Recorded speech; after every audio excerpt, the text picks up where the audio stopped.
सुप्रभात बच्चों, कैसे हो आप सब। मैं आशा करती हूँ आप सब बहुत ही अच्छे और स्वस्थ होंगे। तो बच्चों, आज की कक्षा में हम शुरू करने वाले हैं हमारा अध्याय नंबर 15, जिसका नाम है उपसर्ग और प्रत्यय। ठीक है, यानी कि बच्चों प्रीफिक्स एंड सफिक्स। ठीक है, तो आइए बच्चों अब हम शुरू करें हमारा ये नया अध्याय। ठीक है बच्चों, देखिए ये जो है आपका उपसर्ग और प्रत्यय आपकी परीक्षा के लिए बहुत ही ज्यादा महत्वपूर्ण है। अगर आप इसे एक बार बहुत अच्छे से समझ लेते हैं तो फिर आप अपनी परीक्षा में बहुत आसानी से पूरे के पूरे अंक प्राप्त कर पाएंगे, है ना। तो चलिए बच्चों, आइए हम सभी मिलकर इसे बड़े ध्यान से पढ़ते हैं। ठीक है, आइए बच्चों शुरू करते हैं। ठीक है, तो चलिए सबसे पहले हम उपसर्ग और प्रत्यय की परिभाषा देख लेते हैं कि ये होते क्या है। ठीक है, देखिए कुछ शब्दांश शब्दों के आरंभ में जुड़कर उनके अर्थ को बदल देते हैं। ठीक है, ऐसे शब्दांश उपसर्ग कहलाते हैं। ठीक है, तथा कुछ शब्दांश किसी शब्द के अंत में जुड़कर उनके अर्थ को बदल देते हैं। ठीक है, ऐसे शब्दांश को प्रत्यय कहते हैं।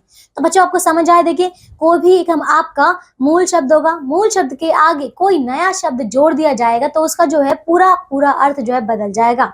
ठीक है, इसी प्रकार बच्चों जब किसी शब्द के पीछे जो हम जोड़ देते हैं उससे अर्थ बदल जाए अगर, तो हम उसे बोलते हैं क्या, प्रत्यय। ठीक है, आगे जोड़ने वालों को हम उपसर्ग कहते हैं और पीछे जोड़ने वालों को हम प्रत्यय कहते हैं। ठीक है, चलिए अब आगे देखिए बच्चों, हम एक एक करके इनको पढ़ते हैं। ठीक है, तो पहले आता है बच्चों उपसर्ग। ठीक है, देखिए तो बच्चों यहाँ देखिए, पढ़िए और समझिए। ठीक है, यहाँ पर आपको कुछ चित्र दिए गए हैं और चित्र के नीचे कुछ लिखा है, तो आइए इन्हें पढ़ते हैं। ठीक है, देखिए तो बच्चों ये क्या है, ये एक यहाँ पे पुत्र है। तो देखिए बच्चों सु जमा पुत्र, तो बच्चों ये क्या बनेगा, सुपुत्र। ठीक है ना। अब देखिए इसमें देखिए निर जमा जीव, तो क्या बनेगा, निर्जीव। ये पत्थर क्या है, निर्जीव है ना, तो यहाँ पे लिखा है निर जमा जीव, तो निर्जीव। ठीक है, अगला नि जमा वास, तो बचेगा निवास। ठीक है, तो बच्चों ये क्या है, घर है ना, निवास। ठीक है, चलिए अब देखिए, तो बच्चों ऊपर दिए गए शब्दों में रंगीन शब्द सु, निर और नी को मूल शब्द पुत्र, जीव और वास में जोड़कर नए शब्दों को बनाया गया है। ठीक है, जिससे कि इनके अर्थ में बदलाव आया है, अतः ये रंगीन शब्द ही उपसर्ग हैं। ठीक है ना बच्चों। चलिए हिंदी भाषा में मुख्यतः संस्कृत, हिंदी और उर्दू के उपसर्गों का प्रयोग होता है। तो बच्चों आप समझ गए कि देखिए उपसर्ग क्या होते हैं। हमने देखिए शब्दों के आगे कुछ नए शब्द जोड़ लिए, जैसे कि सु, निर और नी। ठीक है, जिनसे कि आपका जो शब्द है, मूल शब्द, वो पूरा का पूरा उसका अर्थ बदल चुका है। ठीक है ना, ऐसे शब्दों को हम कहते हैं उपसर्ग। अब देखिए बच्चों, हम उपसर्ग जो है हिंदी में देखिए मुख्यतः आपके संस्कृत से, हिंदी से और उर्दू के, ठीक है, इन सभी के उपसर्ग लेते हैं और इनको हमारी हिंदी भाषा में प्रयोग करते हैं। ठीक है, तो आइए बच्चों अब हम आगे करते हैं। ठीक है, दिए गए उपसर्गों व उनसे बने शब्दों को ध्यान पूर्वक पढ़िए और याद कीजिए। ठीक है, देखिए बच्चों, तो पहला है संस्कृत के उपसर्ग। ठीक है, देखिए तो बच्चों संस्कृत की भाषा से लिए गए कुछ उपसर्ग इस प्रकार है। देखिए पहले है बच्चों, देखिए उपसर्ग आ। ठीक है, और अर्थ देखिए इसका क्या होता है, तक, से, लेकर। ठीक है, तो उदाहरण इसका देखिए क्या है, आजन्म, आजीवन, आगमन। ठीक है, अब देखिए अगला बच्चों परि, तो देखिए इसका अर्थ होता है सब ओर। देखिए अब इसका उदाहरण है परिणाम, परिक्रमा, परिवर्तन। ठीक है, अगला अब है बच्चों सम, तो देखिए इसका अर्थ है बच्चों, इसका अर्थ है बच्चों पूर्णता, अधिकता। ठीक है, तो उदाहरण देखिए बच्चों संतोष, संकल्प, सम्मान, संगति। ठीक है, अगला देखिए तो अब है बच्चों अ, देखिए अर्थ है इसका बच्चों नहीं, अभाव। ठीक है, तो उदाहरण होगा बच्चों अखंड, अचल, अज्ञान, अधर्म। ठीक है, अगला बच्चों निर, तो देखिए इसका अर्थ है बिना या रहित। ठीक है, तो देखिए उदाहरण निर्मल, निर्जन, निर्धन, निर्दोष। ठीक है, चलिए अब आइए बच्चों आगे और देखते हैं इसके। तो अगला बच्चों अति। ठीक है, तो देखिए इसका अर्थ होता है अधिक। ठीक है, उदाहरण है अत्यंत, अत्यधिक, अतिरिक्त, अत्याचार। ठीक है, अगला अब है बच्चों प्रति, तो देखिए उसका अर्थ है हर एक और। ठीक है, देखिए तो बच्चों उदाहरण है प्रतिकूल, प्रत्येक, प्रतिदिन, प्रतिनिधि। ठीक है, अगला अब है बच्चों अप, तो इसका अर्थ है बुरा, हीन। ठीक है, तो उदाहरण देखिए बच्चों अपमान, अपयश, अपशब्द। ठीक है, अब देखिए बच्चों क्या है प्र, तो देखिए अगला देखिए बच्चों अब है उप, तो देखिए अर्थ है इसका छोटा, समीप। ठीक है,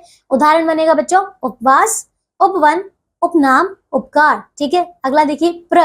ठीक है, तो प्र का जो अर्थ है वो देखिए अधिक, ऊपर। ठीक है, इसका उदाहरण है प्रवाह, प्रचार, प्रबल, प्रगति। ठीक है, अगला है बच्चों अव। ठीक है, तो उदाहरण देखिए बच्चों इसका अर्थ देखिए पहले बुरा, नीचे। ठीक है, इसका अर्थ है बच्चों, अगला है बच्चों अव, ठीक है। तो देखिए इसका अर्थ है बुरा, नीचे, ठीक है।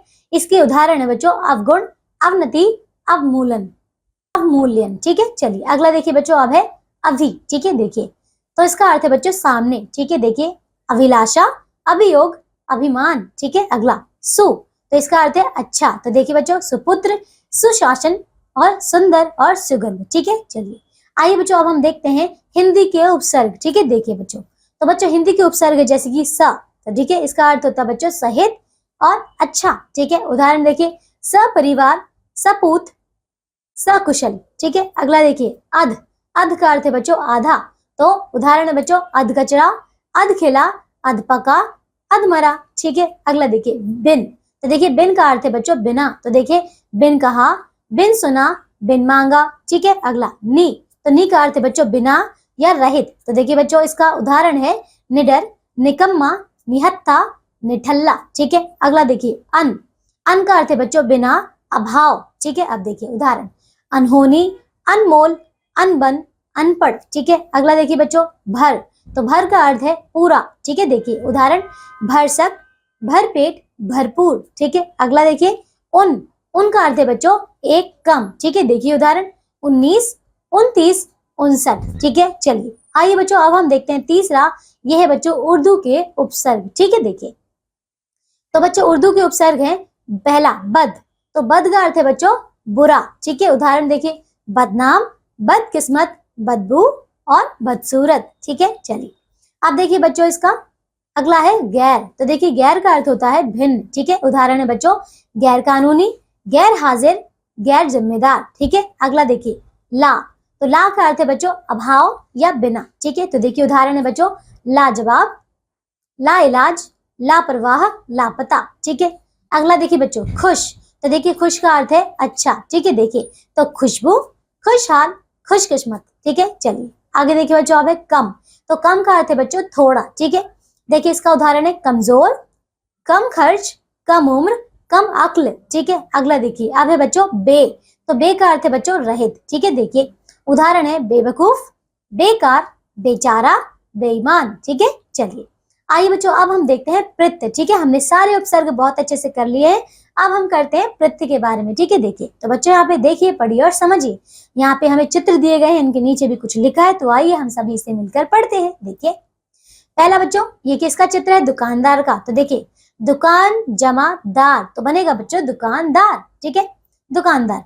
अब देखिए बच्चों अगला है बच्चों चांद, किसका बच्चों, ये है चंद्रमा का, है ना, चांदनी का। अब देखिए तो चांद जमा नी, तो बनेगा बच्चों चांदनी, ठीक है। अगला देखिए ये क्या है, देखिए लकड़हारा, तो देखिए बच्चों लकड़ी जमा हारा, तो बनेगा लकड़हारा, ठीक है। चलिए अब देखिए बच्चों आगे, तो इन शब्दों में आए रंगीन शब्द दार, नी और हारा प्रत्यय हैं, जो दुकान, चांद और लकड़ी के अंत में जुड़कर इनके अर्थ में बदलाव ला रहे हैं, ठीक है ना। चलिए अब देखिए बच्चों आगे, दिए गए प्रत्ययों व उनसे बने शब्दों को ध्यान पूर्वक पढ़िए और याद कीजिए। तो देखिए बच्चों आइए हम यहाँ पे कुछ और उदाहरण देखते हैं प्रत्यय के, ठीक है। देखिए तो बच्चों पहला प्रत्यय है वान, ठीक है। इसका देखिए बच्चों इसके आपके, तो बच्चों इससे बने हुए शब्द देखिए क्या है, धनवान, मूल्यवान, दयावान, गुणवान, ठीक है। अगला देखिए अब है बच्चों आव, तो आव का अर्थ देखिए, तो बच्चों इससे बने हुए शब्द देखिए चढ़ाव, फैलाव, बचाव,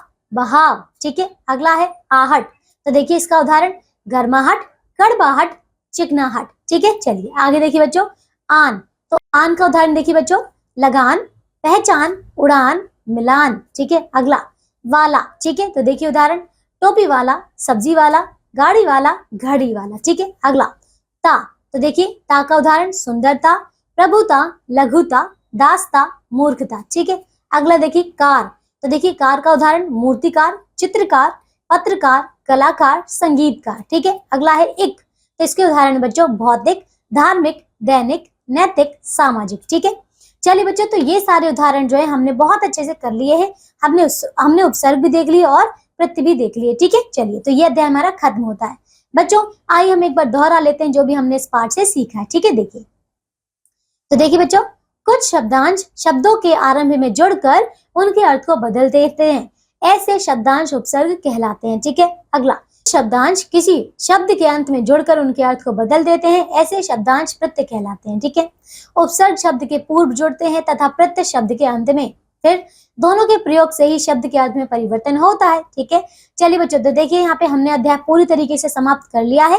इसके अंत में आपको अभ्यास के प्रश्नोत्तर दिए गए हैं, तो आप सभी बच्चे जो हैं दिए गए पूरी तरीके से अच्छे से इसको पूरा करेंगे। ठीक है ना। चलिए बच्चों, अब हम मिलेंगे एक नई कक्षा में ऐसे ही नए अध्याय के साथ। तब तक के लिए आप सब अपना ध्यान रखिए, स्वस्थ रहिए और बच्चों दिए गए प्रश्नों को पूरा करते रहिए। ठीक है, बाय बच्चों।